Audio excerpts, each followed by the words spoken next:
Hey everyone, welcome back to my channel. My name is Megan. I'm an incoming senior at UCF, and this is the third video in my recruitment series. This video was supposed to be frequently asked questions anyway, so it kind of works out that now that recruitment is virtual, I'm going to start talking about that and then get to all of the other questions you guys have asked on my other videos.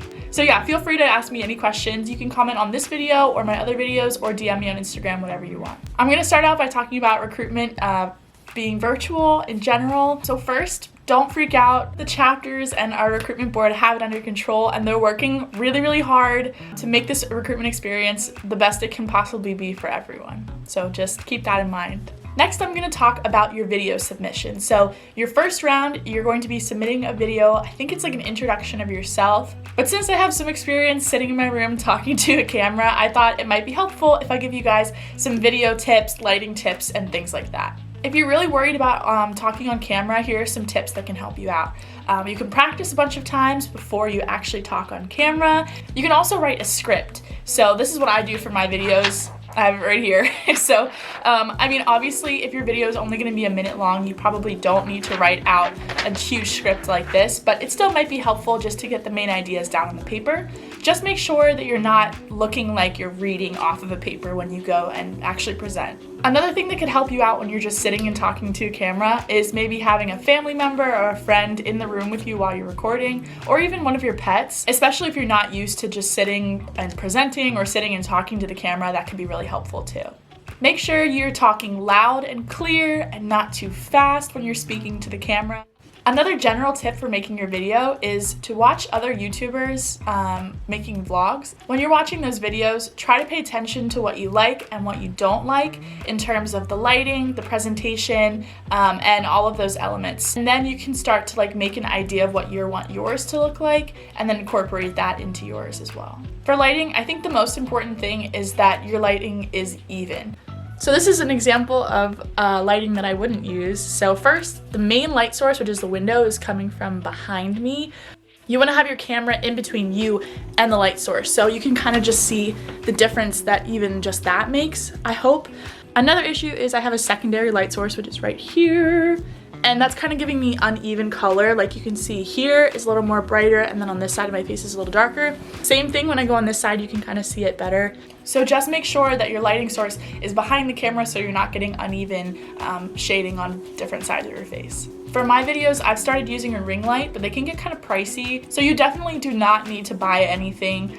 Something that you can do at home without even having to get nice lighting and recording technology is just use a window. Especially if you're recording during the day, it's really nice to use natural light. So what I usually do is put the shades down on a window so that the light is kind of filtered, and then I'll back up maybe 5 to 8 feet behind that window. Especially with the shade, it's not too bright, there's no weird shadows and anything like that. So that's my biggest tip.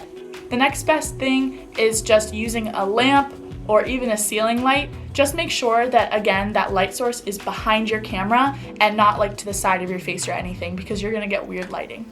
For your makeup, something I didn't realize until I started recording videos is that your makeup will come across differently based on what lighting you're in. So often for my videos, I will do my makeup in my mirror and then come look at my camera and I'm like, wow, I look like a clown. So to avoid that, I would recommend going back and forth between your mirror and the actual lighting that you're going to use.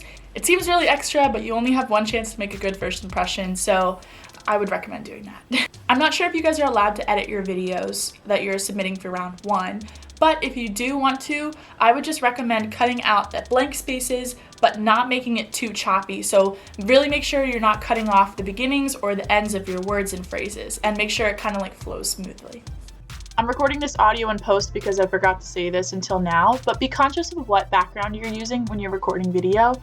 Don't be like this girl who took a cute pic, but her room was super messy in the background. So you don't have to have a gorgeous backdrop, just be conscious of what is behind you when you're taking your video.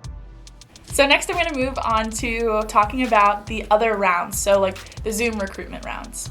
If you can, I wouldn't recommend holding your laptop on your lap the whole time, sitting on your bed or anything like that. So the best case scenario would probably be shades down on the window, desk a little bit further back from that, and then you sitting there on your laptop. Now, again, that sounds really extra, but that's how you're gonna get some good lighting, in my opinion. Another idea I had for you guys would be to practice with other PNMs. I don't know if they have something set up like this for you guys already, but just checking your Wi-Fi connection and like how Zoom works and stuff like that if you've never used it before. Definitely a good idea to check all of that out and make sure you have a good connection before the rounds start.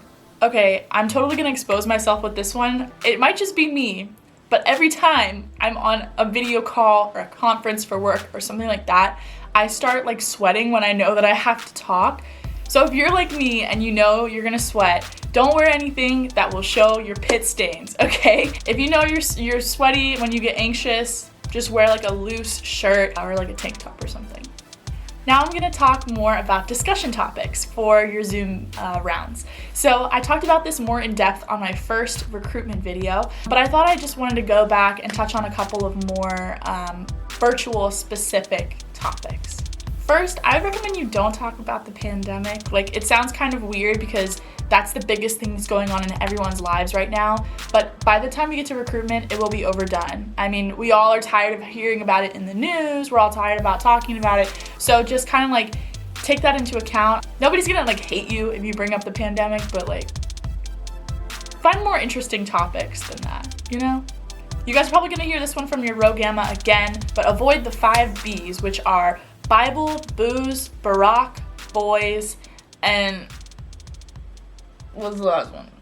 Bucks. I always forget that one. So just make it more about you and your interests than how much money you have and all of these boys and all this alcohol. Like, we want to see your actual personality. Another thing that I thought of is don't ask the girl who's recruiting you if they want you as their little. Like, that's just kind of creepy. You just met them and you don't even know if they're in your chapter yet. So this has happened to girls during recruitment before when their PNM is like, please be my big, and they're like, I don't know you. So you can ask if they have a little or ask about their like fam in their sorority, but just don't be like creepy about it. So I know I just told you guys a bunch of things not to say. Here are some ideas of good conversation topics to start with. One easy one that will always get you different results based on who you're talking to is asking them about their personal experience in Greek life. You could say, what's your favorite tradition in your sorority? Or what's your favorite memory with your sisters? Or like, what's your favorite philanthropy you guys have participated in? So make your questions specific and like you're actually interested in that person. The last suggestion I have is to ask a sister, what is their biggest piece of advice for you? But I would only ask this one, like, if you guys are having a really good conversation and you connect on a couple of things, or, you know, if they're like an older sister or something like that. If I'm having a really bad conversation with someone and we have nothing in common, I wouldn't be like, so what's your biggest piece of advice for me? Because I'm like, I'm not gonna listen to your advice. We have nothing in common. So just keep that in mind. But that's a good question if you like the girl you're talking to. Also, just remember, we're all normal people. We've all gone through the same process. And even though you guys are doing it online, we totally have sympathy. We're doing it online too for the first time. Just have a conversation with us and ask what you're actually interested in, because that'll make like better conversation. Huh? Next, I'm going to talk about what to wear. So my sorority told us we just have to worry about like our waist up. TBH, probably gonna wear sweatpants. No, I'm just kidding. I already bought all of my dresses, so I'm probably just gonna wear those, but it's really up to you guys what you want to wear. Just make yourself look presentable, TBH, and then you're good to go. Also, I talked about makeup a little bit more in my last video, but like I said before, do your makeup like half in the mirror, half on camera, just so you kind of like catch everything. So I actually think I'm gonna keep it to that and then make it a 4-part series, surprise. So I'm going to do part 2 of my frequently asked questions in about a week, I hope. I'm doing my internship and 2 classes online right now too. So I'm gonna try to get that out by either the middle of this week or the end of this next week. So if you guys have any questions for me, leave them in the comments below or DM them to me on Instagram. I'd be happy to answer any questions you guys have. Thank you so much for watching, and I'm really excited for you guys to go through recruitment this year.